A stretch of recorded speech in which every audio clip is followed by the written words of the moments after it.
Hello, everybody. Hey. Welcome to Onchain Stories. I'm your host, Jesse Pollock, creator of Base. Super excited to be here on this lovely Wednesday. Welcome, Dan and Sarah. We'd love to just start with you guys quickly introducing yourselves, telling us kind of where you're coming from. Hey everyone, my name is Dan. I'm one of the co-founders and CEO of NiftyKit. I got into crypto back in the holidays of 2013 by adding Bitcoin payments to one of my e-commerce stores. So I was able to earn my first crypto instead of just buying in. And from there, was getting into DeFi, learning about CDPs. And then in 2020, we started NiftyKit, our self-serve NFT minting platform aimed at giving everybody the tools they need to explore this wonderful space. Love it. Sarah? I'm Sarah. I'm a calligrapher from Little Rock, Arkansas. I'm based in Little Rock, Arkansas, and got into crypto in February of 2021, kind of with the big first wave of NFT enthusiasts. So yeah, that's me. I'm excited to be here. I love it. Well, thank you for being here all the way from Little Rock. I'd love to hear a little bit more about your story coming on chain, Sarah. You know, like you're a calligraphist. You clearly were kind of in the off-chain world before 2021. What kind of brought you on chain in 2021? And I'm curious, what's the impact been on your life, your art, your work of kind of using this new platform?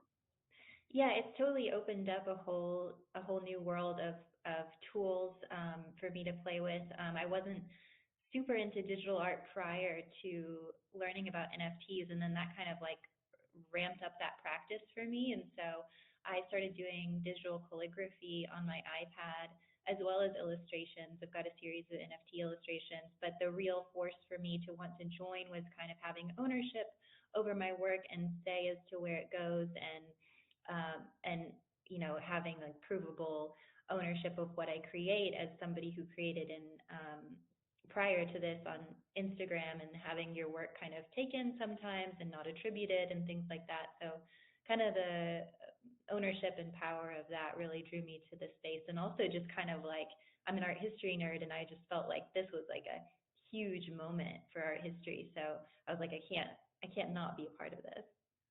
I love that. And I feel like those two kind of themes you mentioned are pretty consistent ones that we hear from artists. One is that when they're coming on chain, they're able to have ownership of their work. They're able to earn more money from it. They're able to have that kind of direct attribution of the things that they create. And then two is that folks feel like they're a part of a movement. And, you know, like people talk about, you know, all of the artistic movements of the last many, hundreds of years. And this feels like a new one where for the first time with on-chain art, maybe there's something, or, maybe not for the first time, but in a big way, there's an opportunity for us to do digital in a way that really serves artists. And Dan, kind of going back to you and NiftyKit, would love to hear a little bit about NiftyKit's journey. How did you guys get started, and kind of what's your process been of coming on chain?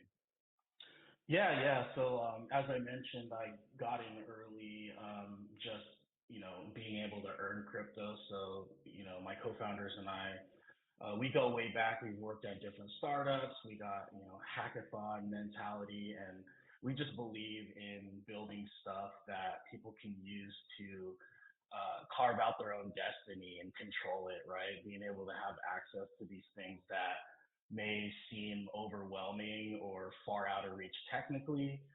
What we've been able to do is build it in a way for artists, especially artists like Sarah just coming in and being brand new, to be able to,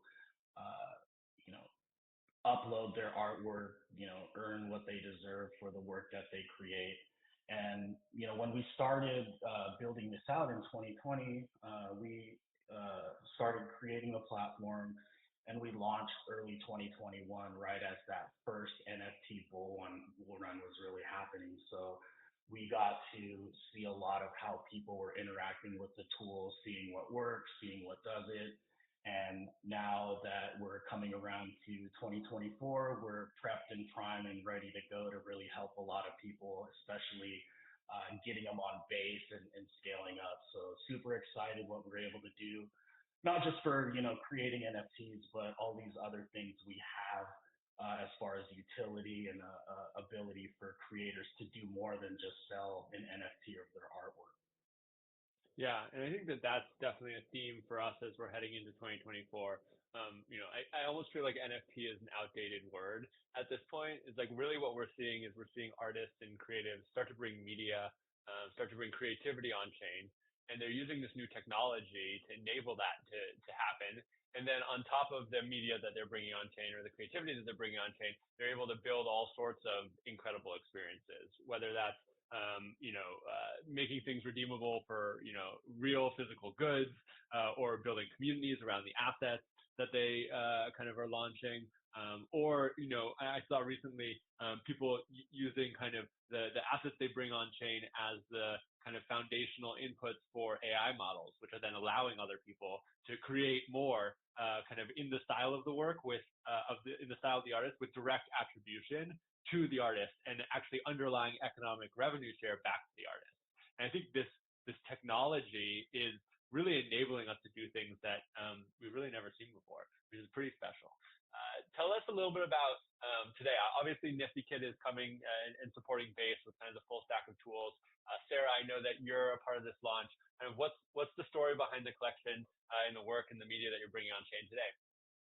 Yeah, so I've been doing digital illustrations recently of kind of different figures in the space, and so I decided to do a digital illustration for this drop as well that is based in calligraphy. So it's a diamond made up of calligraphic strokes and flourishes to represent the NiftyKit diamond smart contracts, and yeah, it's to help promote Base and NiftyKit coming together and minting on NiftyKit with Base, which I think that's the future. I think L2s are the future for users, and so and places like NiftyKit.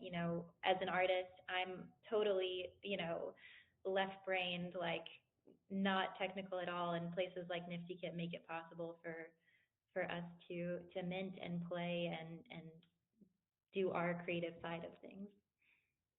I love it.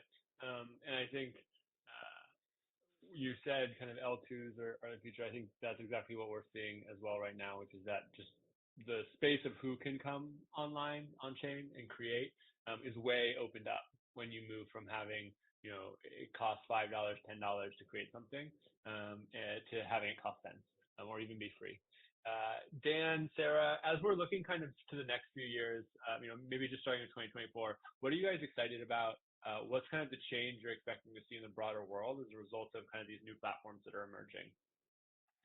Yeah, I think, we have gotten past this first wave of NFTs. I mean, like you mentioned, it's almost become like a bad and dirty word. So what I think, we're working towards, especially with AI becoming more of a prominent thing in our lives, in our workplace, like NFTs are going to be baked into more of these everyday type of tasks that we're doing. And, with this integration with Base and the way that we have diamond smart contracts, it's a way to, future-proof and create your work on a smart contract that's upgradable and you can grow into.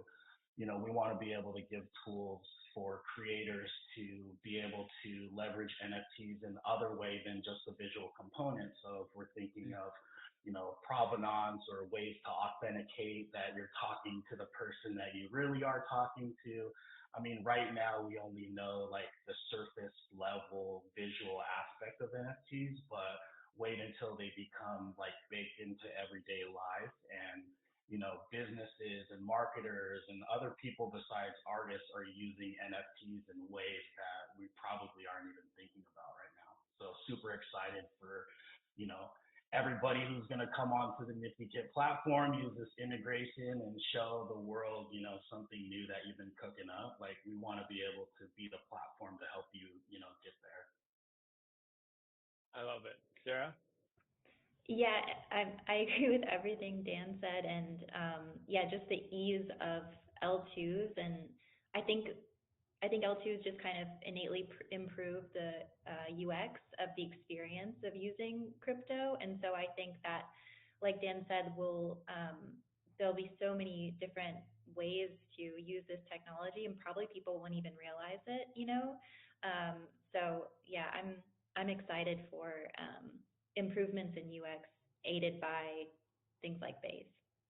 Yeah. I love it. Yeah, well, like I said before, I think we're really at the beginning of a new movement where you have creatives of all kinds all over the world starting to bring their work on chain, starting to be able to earn and own, and really kind of kicking off a new generation of creativity that I think is going to transform the world for the better. And making those tools easy to use and accessible for everyone is at the absolute forefront of that. So thanks, y'all, for being a part of that journey. Thanks for coming on and telling your story, your on-chain story. Excited to kind of mint the release, and excited to keep building together. Thanks everyone for tuning in. Thank Appreciate you. you. Thank you.